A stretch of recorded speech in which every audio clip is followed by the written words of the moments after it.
नमस्कार, बहुत स्वागत है आपका। न्यूज़ 18 का डिजिटल प्लेटफॉर्म देख रहे हैं आप। आपके साथ मैं हूं विकास ब्रजेश सक्सेना। एक बार फिर हाजिर हैं हम और मेरे साथ हैं मेरे वरिष्ठ सहयोगी प्रभात जी। बहुत बहुत स्वागत है सर आपका। बात एक बार फिर बिहार पे, क्योंकि हर किसी की नज़रें बिहार पे टिकी हुई हैं। बिहार में इस समय दौर चल रहा है, लिस्ट पे लिस्ट आ रही हैं, नामांकन चल रहे हैं। लेकिन सबसे बड़ा सवाल प्रभात जी वो है महागठबंधन का।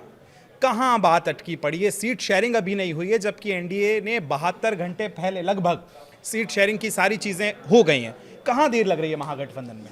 विकास, देखिए, महागठबंधन में चीज़ें ऑलमोस्ट तय हो गई हैं। दो तीन मुद्दे ऐसे हैं जी, जिनमें की बात अटकी पड़ी है कांग्रेस और आरजेडी के बीच। देखिए, जो नंबर ऑफ सीट्स सोर्सेज के हवाले से हैं, उनके हिसाब से मैं पहले भी इसका जिक्र कर चुका हूं कि आरजेडी खुद के लिए 134 सीट रख रही है, कांग्रेस को 54 दे रही है, सीपीआई एमएल माले जो है उसको 21 सीटें, सीपीएम को 6, सीपीआई को 4, वीआईपी मतलब मुकेश साहनी की पार्टी को 17, जेएमएम को 2, एलजेपी पशुपति पारस को 3 और एक इंद्रजीत गुप्ता की पार्टी आईआईपी को 2 सीटें। ओके। ये तो रहा नंबर ऑफ सीट्स की बात। लेकिन जो पेच फंसा है वो पसंद की सीट पर पेच फंसा है। हालांकि कांग्रेस की जो डिमांड है, उससे पहले चलिए इन सारी चीज़ों पे मैं आता हूं। उससे पहले आज का एक वाकया बताता हूं जो इस बात को साबित करता है कि महागठबंधन में सब कुछ ठीक ठाक नहीं चल रहा है। आज अभी तक सीट अनाउंस नहीं हुई, लिस्ट ओपनली किसी ने जारी नहीं की, लेकिन तेजस्वी यादव जो महागठबंधन के बड़े चेहरे बताए जा रहे हैं बिहार में इस बार, उन्होंने राघोपुर से जाके अपना नॉमिनेशन फाइल कर दिया। सबसे चौंकाने वाली बात है कि उस नॉमिनेशन में उनके सहयोगी दलों का एक भी चेहरा साथ में नहीं था। बिल्कुल। थे कौन कौन? लालू, माँ राबड़ी देवी, पापा लालू यादव, बड़ी बहन मिसा भारती और तेजस्वी के सलाहकार संजय यादव। बस ये 4 लोग थे और 5वें खुद तेजस्वी। उन्होंने जाके अपना नॉमिनेशन फाइल किया। सहयोगियों में से किसी का नहीं जाना खटकता है, सबको खटकता है बेशक। और मतलब चर्चा तो इस हल्के की, पॉलिटिकल हल्के में ये भी शुरू हो गई है कि भाई लड़ाई से पहले ही ये हार गए, आधी लड़ाई आप हार चुके हैं। कि भाई आप जब लड़ाई में एक साथ दिख ही नहीं रहे हैं तो गठबंधन किस बात का? सही बात है। अब बात है कि गठबंधन में पेच फंसा क्या है। लेकिन उससे पहले एक चीज़, आपने सीट बताई, आपने 54 सीट की बात की कांग्रेस को और 134 सीट की बात की आपने आरजेडी को। तो ये जो सस्पेंस था कि कांग्रेस 60 पे अड़ी हुई है, 65 पे अड़ी हुई है, वहां से बात आगे निकल गई है? ये देखिए, अभी नहीं, मैं मतलब Congress seats, number of seats के मामले में समझौता करने को तैयार है, ये सोर्सेज बता रहे हैं। लेकिन वो जो सीट कौन कौन सी होगी इस पे समझौते के लिए तैयार नहीं है। इस पे अड़ी है। इस पे अड़ी है। ठीक है। कांग्रेस ने शुरुआत की थी 70 सीटों से कि भाई जितनी हमने 2020 में लड़ी थी आपके साथ, इस बार भी वही दे दीजिए। तेजस्वी 54-55 से आगे नहीं बढ़ रहे हैं। ठीक है। कांग्रेस कह रही है कि हम 60 से नीचे नहीं आएंगे। तो एक तो ये नंबर ऑफ सीट्स पे बात, वहां पे कांग्रेस के जो लोकल लीडर्स हैं वो बता रहे हैं कि वहां चलिए हम मान भी जाएं। लेकिन अब तेजस्वी ये कह रहे हैं कि आप इन्हीं सीटों पे जाएंगे। कांग्रेस को ये मंजूर नहीं है। पिछली बार जिन 70 सीटों पे कांग्रेस ने चुनाव लड़ा था, आरजेडी ने उन 70 में से 45 सीटें ऐसी दी थी उनको जो एनडीए का मजबूत गढ़ मानी जाती हैं। और 23 सीटें उन 70 में से 45 ये हुई, 23 सीटें ऐसी थी जहां पे कांग्रेस के विधायक ऑलरेडी थे। तो आपने, और ये कांग्रेस के लिए बड़ी मुश्किल सिचुएशन हो गई थी कि वो 45 जहां एनडीए का मजबूत गढ़ है, बीजेपी जीतती आई है, कभी कांग्रेस नहीं जीती या आरजेडी उन इलाकों में नहीं जीती, वो 45 सीटों पे कांग्रेस को आपने खड़ा कर दिया पिछली बार। बिल्कुल। कांग्रेस इस बार वो गलती 2020 वाली दोहराना नहीं चाह रही है। कांग्रेस ने साफ साफ डिमांड रखी है कि भाई जो कांग्रेस का एक इक्वेशन है, मुस्लिम प्लस दलित, एमडी या डीएम इक्वेशन आप कह लीजिए, कांग्रेस डीएम इक्वेशन वाली वो सीटें चाह रही हैं कि भाई हम 60 प्लस हमको चाहिए, प्लस हमारे पसंद की जो डीएम सीटें हैं, दलित प्लस मुस्लिम, कांग्रेस का कोर वोटर रहा है बिहार में ये, तो कांग्रेस वो सीट मांग रही है।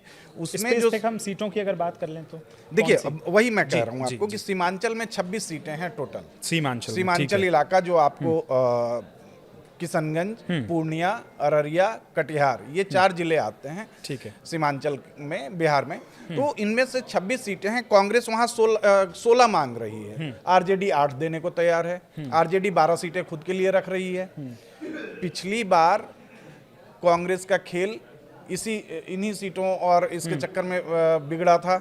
अब कांग्रेस कह रही है कि भाई आप 16 मुझे वहां दे दीजिए, बाकी जो कुछ शहरी सीटें हैं जहां की हमारा इक्वेशन बनता हुआ दिखता है वो सीटें चाहिए। पिछली बार वाली गलती कि 45 आपने एनडीए के गढ़ में दे दिया, वो नहीं चाहिए हमें। तो ये एक है। दूसरा कि मुकेश साहनी और लेफ्ट भी अपनी अपनी पसंद की सीटें मांग रहे हैं। सीपीआई एमएल ने 18 सीटों पे अपने उम्मीदवार का नाम का ऐलान कर दिया है। पिछली बार उनको 19 मिली थी, इस बार अभी उन्होंने 18 पे ऐलान कर दिया है। इस बार सोर्सेज बता रहे हैं कि 21 सीटें आरजेडी उनको देने वाली है, 18 पे ऐलान कर दिया। लेफ्ट के बाकी जो 2 पार्टियां हैं, सीपीआई और सीपीएम, उन दोनों को मिला के 10 सीटें देने को तैयार हैं। उन्होंने 7 पे अपने उम्मीदवार उतार दिए हैं।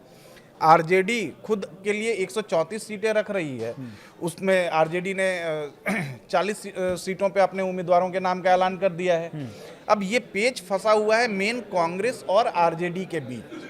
कांग्रेस ने एक कंडीशन और रखी थी कि आप 135 लीजिए, लेकिन आप जो जेएमएम और एलजेपी पशुपति के लिए जो आप 5 सीटें निकाल रहे हैं वो आप अपने खाते में से निकालिए।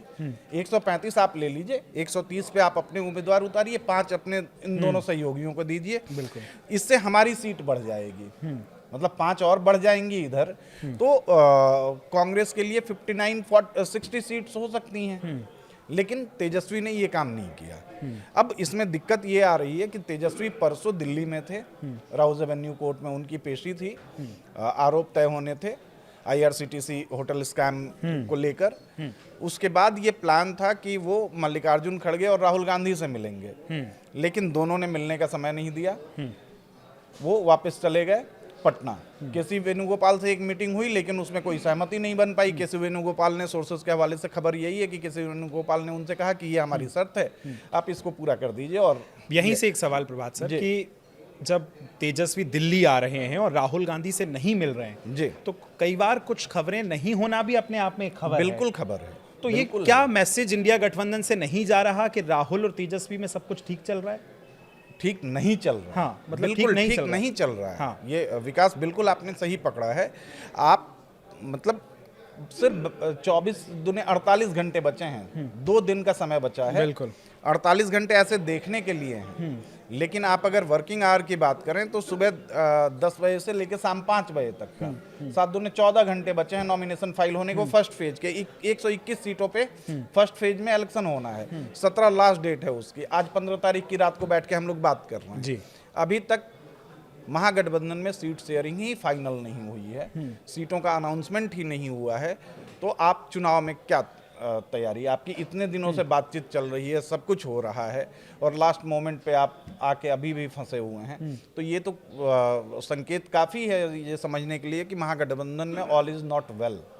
अच्छा, एक सवाल और, अब इसमें तमाम दर्शकों को, जब ये हम सोशल मीडिया पे देख रहे हैं अलग अलग जो प्रतिक्रियाएं आ रही हैं, उसमें सवाल ये कि क्या इस बार कांग्रेस ज़्यादा होमवर्क कांग्रेस ने किया है? क्योंकि कांग्रेस, जैसे आपने बताया कि कुछ सीटें ऐसी हैं, कांग्रेस कह रही है कि हमें 12 चाहिए, वो कह रहे हैं हम 6 देंगे। मतलब 1-2 सीट का अंतर भी होता तो लगता कि थोड़ा मतभेद है, लेकिन पूरा 6 मतलब 50% का अंतर। ये देखिए ना, सीमांचल वाली सीट की ही मैं बात कर रहा हूँ आपको। हाँ। कि सीमांचल में 26 सीटें हैं, 26 में से कांग्रेस कह रही है कि 16 आप दे दीजिए। और आप जब सीमांचल का इक्वेशन समझेंगे तो सीमांचल का इक्वेशन ये है कि ये चारों जिले जिनके मैंने नाम आपको लिए ना, किशनगंज, अररिया, पूर्णिया और कटिहार, ये चारों मोर देन 40% टू 70% के बीच वाले मुस्लिम पॉपुलेशन वाले इलाके हैं।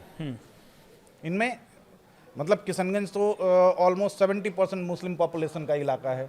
अररिया भी आपको मोर देन 60% वाला मुस्लिम पॉपुलेशन का इलाका है। पूर्णिया में थोड़ा सा परसेंटेज कम है, 45 के आसपास है। कटिहार भी 40 to 45% मुस्लिम पॉपुलेशन होल्ड करता है।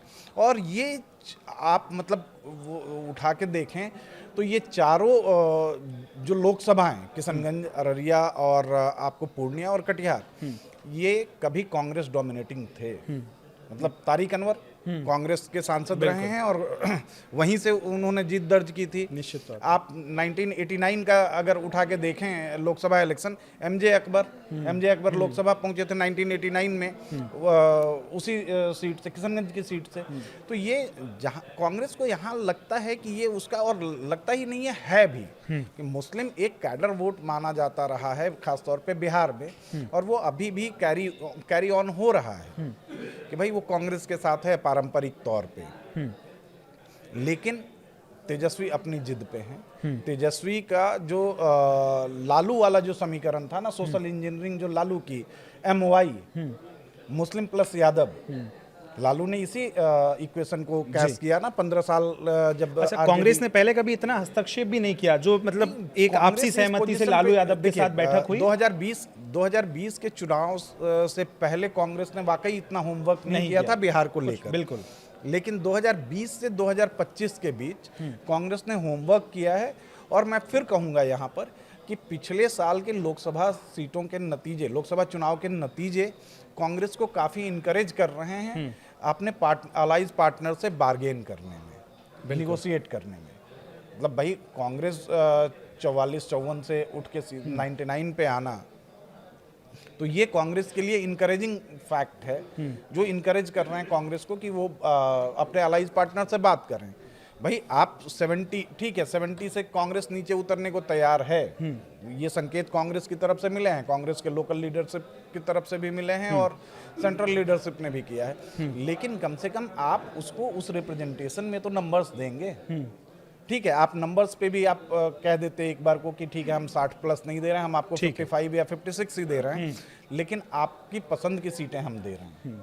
जो असहमति की सर आपने बात की और कहा कि 20 में इतना होमवर्क नहीं था, उस पर अब एक अफवाहें कह लें या सोशल मीडिया पे बड़ी चर्चाएं हैं, उसके पीछे एक नाम बड़ा आ रहा है कि राहुल गांधी को इस बार उनकी जो टीम है और खास तौर पे जो बिहार प्रभारी हैं अलावरू साहब, जो वॉर रूम के भी पहले अध्यक्ष बनाए गए थे, और ये कहा गया कि अभी तक जो चुनावों में बिहार में कांग्रेस का अध्यक्ष बनाया जाता था वो पटना जाता था, लालू प्रसाद यादव से मुलाकात करता था और उसके बाद इतने मतभेद नजर नहीं आते थे। लेकिन अलावरू साहब अभी पटना भी नहीं गए, वहाँ मुलाकात भी नहीं हुई, और एक मैसेजिंग है राहुल गांधी से कि आप थोड़ी डिस्टेंसिंग जो है मेंटेन करें। बिल्कुल, आप देखिए, इसको समझने के लिए ना आप थोड़ा सा और पीछे चलें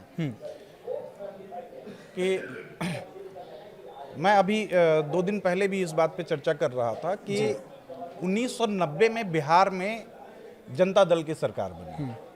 उस समय जनता दल हुआ करती, बिल्कुल। लालू यादव मुख्यमंत्री बने, उससे ठीक पहले कांग्रेस का शासन था बिहार में। 85 से 90 तक कांग्रेस का शासन था। कांग्रेस के शासन में जगन्नाथ मिश्रा थे, भागवत झा आजाद बने, सत्येंद्र नारायण सिन्हा आए। ये 3 मुख्यमंत्री कांग्रेस ने अपने 5 साल के कार्यकाल में देखा। चुनाव से ठीक पहले 89 का वो दौर रहा होगा, 89, क्योंकि 90 मार्च में चुनाव हुए थे। उस दौर में 89 से लेकर 90 तक, चुनाव से पहले तक 2 मुख्यमंत्री कांग्रेस ने बदल दिए। जगन्नाथ मिश्रा के बाद भागवत झा आजाद आए, भागवत झा आजाद के बाद सत्येंद्र नारायण सिन्हा आए। या हो सकता है कि सत्येंद्र नारायण सिन्हा पहले हों, मैं अभी बहुत ठीक से रिकॉल नहीं कर पा रहा हूँ। लेकिन 1990 के बाद से 2005 तक अनइंटरप्टेड लालू यादव का शासन रहा। पहले जनता दल, फिर आरजेडी, और 2005 के बाद नीतीश जी आए। नीतीश पिक्चर में आते हैं और एनडीए की सरकार बनी, जो 2014 तक अनइंटरप्टेड चली है।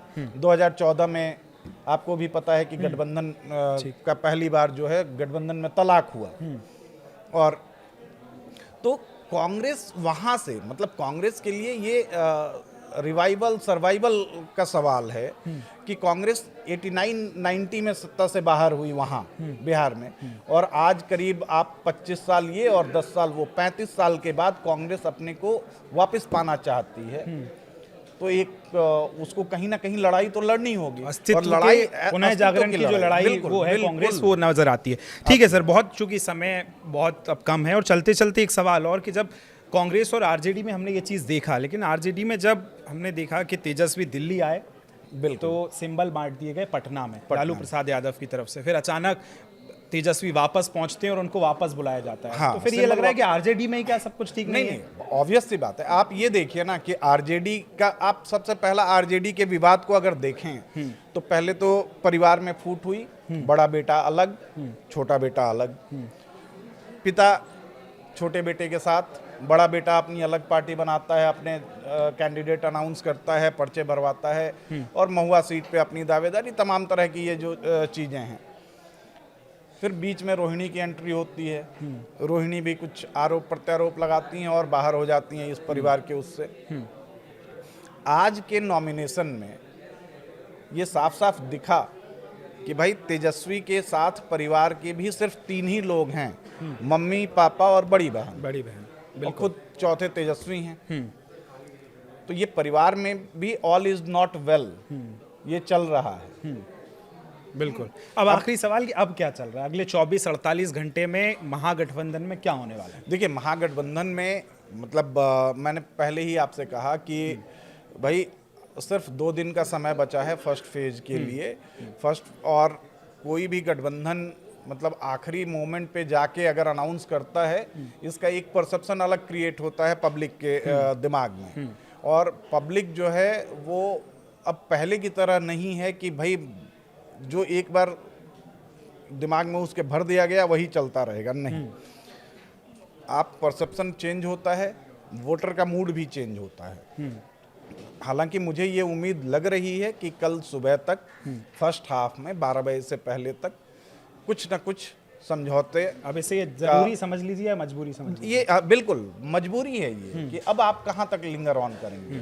हालांकि कुछ लोग सोशल मीडिया पे या दूसरी जगह ये जरूर कह रहे हैं कि लालू और नीतीश के बीच बातचीत शुरू हो गई है, तो कहीं ऐसा ना हो कि वो दोनों फिर एक साथ आ जाएं। लेकिन खैर मैं वो उन अफवाहों को और उन अटकलों पे नहीं जाऊंगा, लेकिन ये जरूर मुझे लगता है कि महागठबंधन में कल दोपहर तक फाइनल कोई ना कोई नतीजा निकल आएगा। तो बिल्कुल देखिए, अब अंतिम समय बचा है और जो समय शेष है वही विशेष है। अब देखना होगा कि महागठबंधन आगे किस तरफ से आगे बढ़ता है। जिस तरह से प्रभात जी भी समझा रहे थे और वो ये भी कह रहे थे कि अगर आपकी इस तरह से शीट शेयरिंग में देर हो रही है तो वो आपकी तैयारी को भी कहीं ना कहीं दिखाता है, जो एक मैसेज निकलता है जो लोगों में कन्वे भी होता है। लेकिन अब बड़ा सवाल है कि अगले 24 और 48 घंटे में महागठबंधन किस तरह से शीट शेयरिंग करता है और उसके बाद क्या मनभेद और मतभेद हो सकते हैं या सब कुछ फिर शॉर्ट होगा, ये देखना दिलचस्प होगा। विकास, अब चलते चलते एक लास्ट कमेंट, मैंने